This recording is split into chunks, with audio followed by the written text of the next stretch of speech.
eres la razón, eres el aire que respiro al despertarme, el latido de mi corazón. Tengo mil razones para amarte, todo lo que tú entregaste da sentido a todo lo que soy. Y vida encontré en tu amor. Saludos hermanos, Dios les bendiga grandemente. Aquí estoy para compartir una porción de la palabra y en esta hora quiero invitarles a unirse conmigo y orar al Señor para que esta palabra tanto sea impartida con el poder del Espíritu Santo como recibida en cada corazón, atesorada, para que eche buen fruto y seamos hacedores de ella todos aquellos que la recibimos, que la escuchamos y que anhelamos ponerla por obra para gloria de nuestro amado Señor.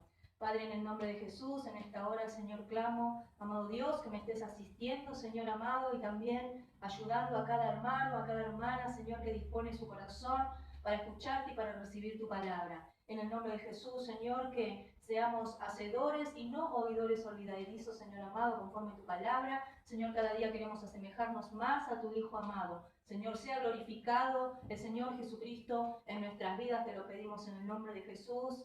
Amén. Saludos hermanos desde San Luis, desde aquí compartiendo nuevamente una palabra, esta vez a través del libro de Hebreos, en el capítulo 8, versículos 5 y 6. Dice así: esto trata del nuevo oficio sacerdotal de nuestro Señor. Estos sacrificios, los cuales sirven a lo que es figura y sombra de las cosas celestiales, como se le advirtió a Moisés cuando iba a erigir el tabernáculo, diciéndole: mira, haz todas las cosas conforme al modelo que se te ha mostrado. Pero ahora, tanto mejor ministerio es el suyo, por cuanto es mediador de un mejor pacto establecido sobre las mejores promesas. Porque si aquel primero hubiera sido sin defecto, ciertamente, no se hubiera procurado lugar para el segundo. Porque respondiéndoles dice: he aquí vienen días, dice el Señor, en que estableceré con la casa de Israel y la casa de Judá un nuevo pacto. Amén. Estos versículos ciertamente anticipan, ¿sí?, siendo una sombra, anticipan algo que sería real, mayor y más poderoso a través del sacrificio de la obra de nuestro Señor Jesucristo. Y tiene mucho sentido comparar lo que es una sombra en lo natural, que es algo que simplemente proyecta una oscuridad que no podemos definir, discernir ni terminar de entender, porque no podemos verla con claridad. Y sabemos además que todo lo que tiene que ver con las sombras son cosas temporales. Mientras haya una luz reflejando, esta va a poder ser visible de alguna manera, pero ¿qué diferencia con la vida de nuestro amado Señor comparando a este tabernáculo de Moisés, que fue sombra de lo que sería la obra de nuestro Señor Jesucristo, que es total y absolutamente eterna? Es una realidad eterna en contraposición con una sombra temporal, ¿sí? El Señor siempre nos lleva a movernos hacia algo superior, nos lleva a superarnos, amén. Y el modelo de construcción del tabernáculo de Moisés fue efectivamente un modelo de la realidad espiritual de lo que fue el sacrificio de Cristo. ¿Qué características tenía este tabernáculo? ¿Qué es lo que se hacía en él? ¿Quién lo hacía? ¿Y qué es lo que proporcionaba este sistema de sacrificios? Es un poco lo que hoy quiero reflexionar y llevar a la profundidad para poder ver este sistema de sacrificios incompleto en contraposición con la obra de nuestro amado Señor en aquella cruz. Y este tabernáculo era ciertamente símbolo de la presencia de Dios, ¿sí? Era el lugar donde Dios se encontraba con su pueblo. Así lo dice a través del libro de Éxodo, en el capítulo 25. Era el lugar donde también se llevaban los sacrificios y donde también Dios se encontraba con su pueblo, el lugar que el Señor había escogido para encontrarse allí y recibir la adoración de sus hijos. Y característica de este tabernáculo de Moisés, esa tienda que se levantaba y se plantaba en el lugar donde el Señor marcaba y luego se volvía a desarmar y era trasladada nuevamente hacia otro lugar según el Señor mismo les guiaba, ¿verdad? A través de esos 40 años en el desierto. Y tenía una entrada y era solamente una. La entrada quedaba al este del lugar donde salía el sol. Todas las disposiciones que el Señor mismo le había dado a Moisés, como hoy leímos, para que fuera construido. El altar de los sacrificios encontramos allí en este tabernáculo, donde los sacerdotes preparaban por medio de la sangre de los animales aquello que sería la expiación de los pecados en este lugar. Porque la palabra de Dios también nos dice que sin sangre no hay expiación a través del libro de Levítico. La importancia del sacrificio cruento. La fuente de bronce o el lavacro también encontramos allí en este tabernáculo, donde los sacerdotes lavaban no solamente sus manos sino sus pies como símbolo de limpieza y de purificación, de limpieza necesaria para entrar a aquel lugar santo. La sangre del Señor que permanentemente nos lava.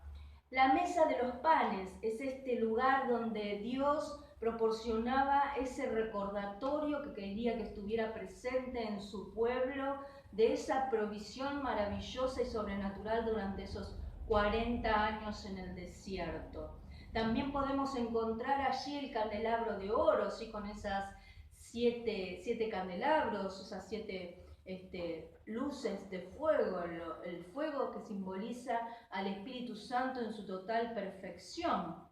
Y también el altar del incienso, que es aquel lugar donde el sacerdote presentaba a Dios las oraciones por el pueblo. Allí el sacerdote intercedía ante Dios por su pueblo.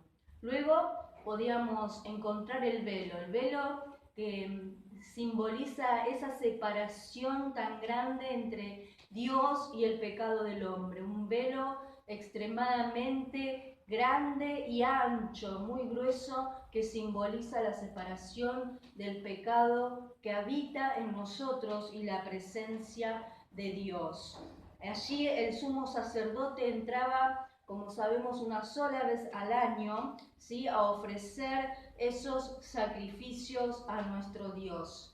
También en aquel lugar estaba el arca del pacto, ¿sí? El lugar simbólico de la presencia literal del Señor, donde recibía la sangre rociada, ¿sí? Como símbolo de limpieza de los pecados. Ahí dentro del arca se guardaban las tablas de la ley que simbolizan la palabra, la voz de nuestro Dios. Se guardaba la vara de Aarón, que simboliza la justicia de nuestro Dios, y el maná, ¿sí? Que hace referencia al sustento de parte de nuestro Dios. Bien, este arca del pacto tiene una tapa así llamada propiciatorio, y esta es la que recibía la sangre derramada. Allí el sacerdote, el sumo sacerdote, 7 veces hacía el acto de rociar la sangre, ¿sí? Y esperaba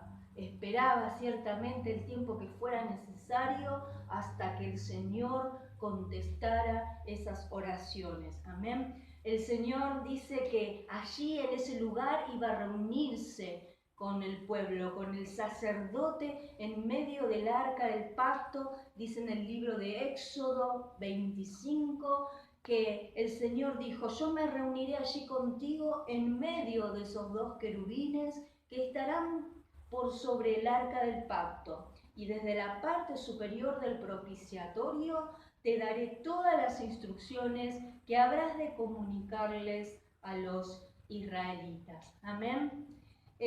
Una sombra, como hoy decía, es esa región que a lo mejor permanece en oscuridad, donde la luz es obstaculizada y esconde algo, dejando ver algo medio negruzco, oscuresco.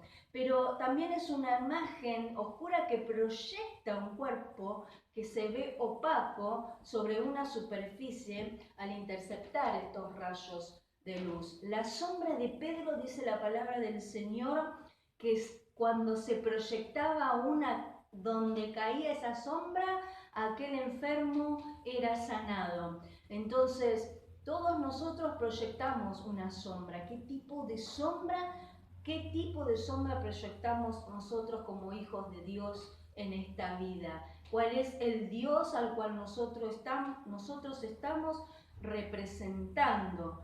La sombra del Altísimo dice que nos acompañaría a aquellos que habitáramos bajo él, amén, bajo sus alas.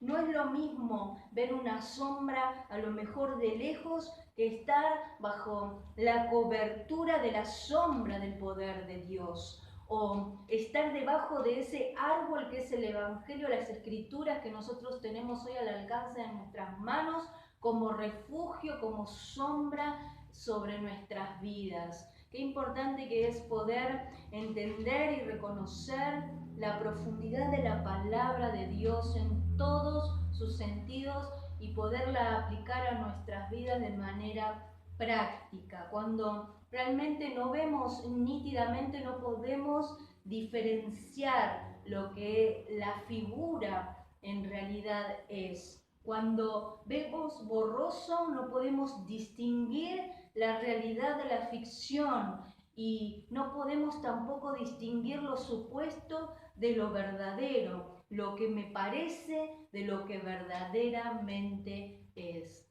Por allí en el libro de Marcos, el Señor haciendo un milagro a un ciego, le dijo, ¿qué ves? ¿Ves algo? Y él, levantando los ojos, le dijo, veo hombres que parecen como árboles, pero que andan. El Señor volvió allí con un segundo toque a la vida de aquel ciego y le devolvió la vista por completo. Allí recibió la visión clara, la claridad absoluta. Estaba curado y veía con perfecta claridad. Hablamos de que tenemos que recibir la palabra con buenos oídos espirituales, quitar todo velo, abrir el entendimiento.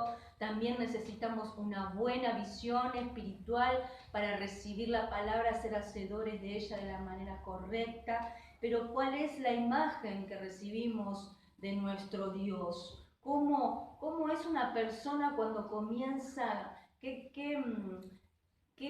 es lo que sucede con la vista, con la visión de una persona que comienza a perderla? ¿Sí? El Señor ciertamente quiere que podamos comprender, conocerle más, recibir su palabra de la manera apropiada, recibir lo que el Señor tiene para cada uno de nosotros, para que entonces seamos bendecidos, para que entonces podamos podamos poner por obra aún toda la palabra de Dios. Amén. Hoy decía cuáles eran las similitudes, las comparaciones de este tabernáculo, que era una tienda construida con las instrucciones que el Padre, que nuestro amado Señor le había dado a Moisés. ¿Y qué sucede con la vida de nuestro Señor Jesucristo cuando fue entregada en aquella cruz? Amén.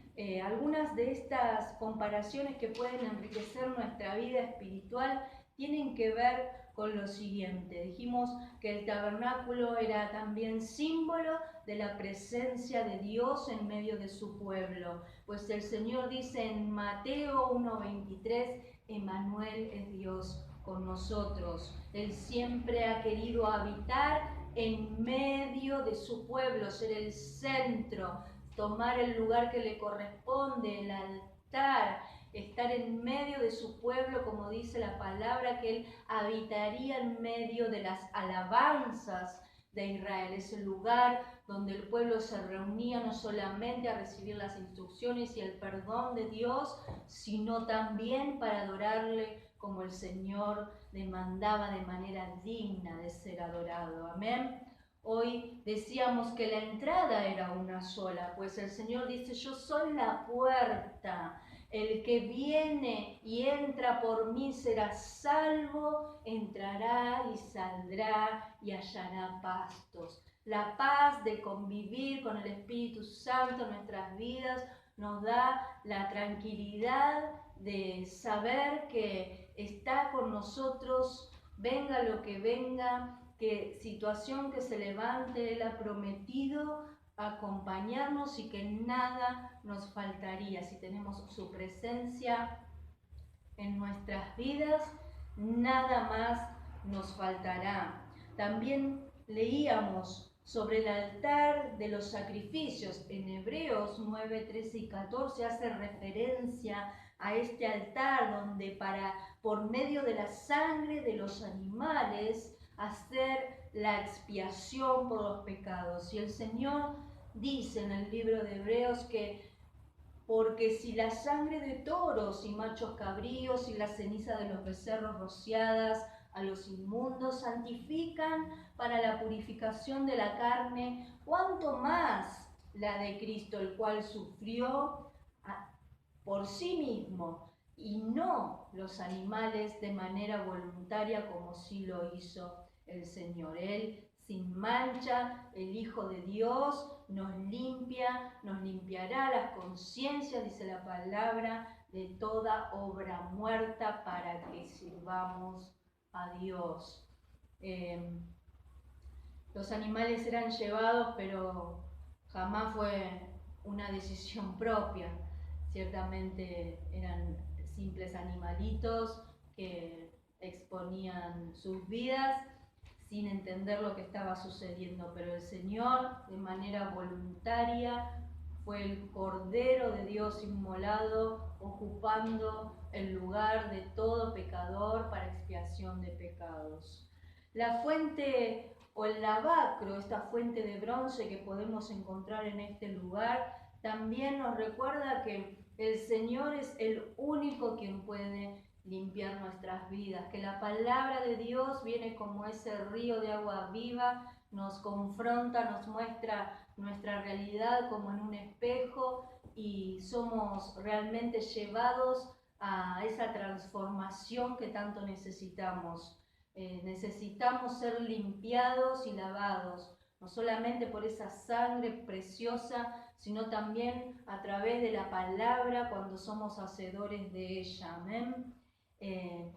El lugar de los panes de la propiciación nos recuerda que el Señor dijo: yo soy el pan de vida. Allí estaba el Señor recordándonos, dice: el que viene a mí nunca tendrá hambre y el que cree en mí nunca tendrá sed. Amén. Él es el pan, el camino, es la vida, es todo lo que podemos anhelar y necesitar en nuestra vida. El candelabro de oro dice que representa al Espíritu Santo, esos 7 espíritus que están simbolizados en esos 7 candelabros. Dice el libro de Juan 8:12, yo soy la luz del mundo, dijo el Señor. También el Salmo 119:5 y en Apocalipsis la palabra de Dios habla de la gloria del Señor, esa luz resplandeciente, ese lucero de la mañana que viene a nuestras vidas a habitar y a guiarnos como lumbrera o lámpara a nuestros pies. El altar del incienso también nos recuerda en la palabra del Señor que Él se pone a interceder al Padre por cada uno de nosotros, ¿sí? El sacerdote presentaba las oraciones del pueblo a nuestro Señor y nuestro amado Salvador en el libro de Juan le dijo al Padre: oh Dios, yo ruego, Señor, por ellos, Dice, ruego por los que me diste, porque tuyos son. Señor, te ruego que los guardes del mal, porque no son del mundo. Santifícalos en tu verdad. Amén. Este es nuestro intercesor, nuestro abogado fiel, nuestro Salvador, orando al Padre por cada uno de nosotros, acercándonos a Él en total confianza. Dice que Él mismo intercedería por nosotros ante el Padre. Amén. El velo, ese velo que se rasgó el día de la crucifixión. Dice su palabra en el libro de Mateo, en el capítulo 27, versículos 50 y 51, que este velo se rasgó en dos, y de arriba hacia abajo, y la tierra tembló y las rocas se partieron. Su propia carne es ese velo rasgado para que entonces tengamos ese acceso sin acepción al trono celestial, al Padre, a través de nuestro amado Salvador, el único camino al Padre. Yo soy el camino, dice el Señor, la verdad y la vida. Nadie va al Padre sino por mí. Amén. En el libro de Juan, en el capítulo 1:7, dice la palabra de Dios que si andamos en la luz, como Él está en la luz, tenemos comunión unos con otros, y la sangre de Jesucristo, su Hijo, nos limpia de todo pecado. De manera que en aquel arca del pacto donde se rociaba el propiciatorio con la sangre de aquellos animales, nos hacen referencia y recordamos que la sangre de Jesucristo fue la que lavó nuestros pecados. Aquella sangre simplemente era vertida o derramada y lo que hacía era cubrir esa tapa, ese propiciatorio. Pero la sangre del Cordero inmolado nos puede lavar absolutamente. Es un pacto mejor y superior el que ahora está vigente y establecido para los hijos de Dios en tiempos de gracia. Amén. Creo que a través de estas referencias que podemos estar atentos a lo simbólico y a lo que significaba para Dios Padre en aquel tiempo y qué era lo que el Señor quería lograr a través de esta enseñanza a su pueblo, no solamente este sistema de sacrificio, sino la forma en que Él quería ser adorado y el valor que debemos darle a la vida y al sacrificio de nuestro amado Señor, pueden verse en aquella sombra de aquel tabernáculo, representados en la crucifixión de Cristo, representados en la obra mayor que ningún ser humano jamás podrá igualar, y que es la obra redentora de nuestro Salvador. A través de ese sacrificio en la cruz fue su cuerpo, ese tabernáculo, el que tomó las dimensiones trascendentales para nuestra vida, para que hoy nosotros, tomando y honrando aquel sacrificio, podamos entregar al Señor un corazón dócil, maleable, para que, lavados por su sangre, entonces llevemos una vida como verdaderos hijos de Dios, adoptivos y coherederos junto con el Señor Jesucristo, de todas sus promesas y de toda su herencia. Amén. Aquello que era temporal, aquello que necesitaba de un sacrificio mayor y perfecto, fue absolutamente logrado y superado a través de la obra de Jesucristo en la cruz del Calvario. Amén. Hermanos, yo anhelo que esta pequeña reflexión nos lleve a comprender el valor de la vida, el valor del sacrificio de nuestro amado Señor, que simplemente se entregó de manera voluntaria por amor para salvación de nuestras almas, de manera que no solamente vivamos esta realidad de manera liviana, sino que podamos realmente entregar algo en gratitud a nuestro Dios, porque el objetivo del Señor, hoy leímos que era que estuviéramos al servicio de Él, que podamos servirle de alguna manera, que podamos agradecerle a Dios por tanto amor. Por sus méritos hemos sido salvados, redimidos, por sus méritos, por su amor, es que podemos acercarnos hoy al Padre con total confianza, por esa sangre derramada, por cada gota que nos ha lavado y limpiado nuestros pecados, es que tenemos hoy la misericordia en nuestras vidas y vivimos a través de esta gracia que el Señor nos ha regalado para acercarnos, para adorarle, para cada día poner mucho más de nuestro ser a disposición de Dios, para que el Espíritu Santo con su poder nos siga cambiando, nos siga transformando para gloria del Padre, para gloria del Hijo y del Espíritu Santo. Hermanos, que el Señor los bendiga grandemente y que podamos seguir avanzando conforme a las enseñanzas de las Escrituras, por amor a este Dios Salvador nuestro. Que Dios les bendiga. Y no puedo callar.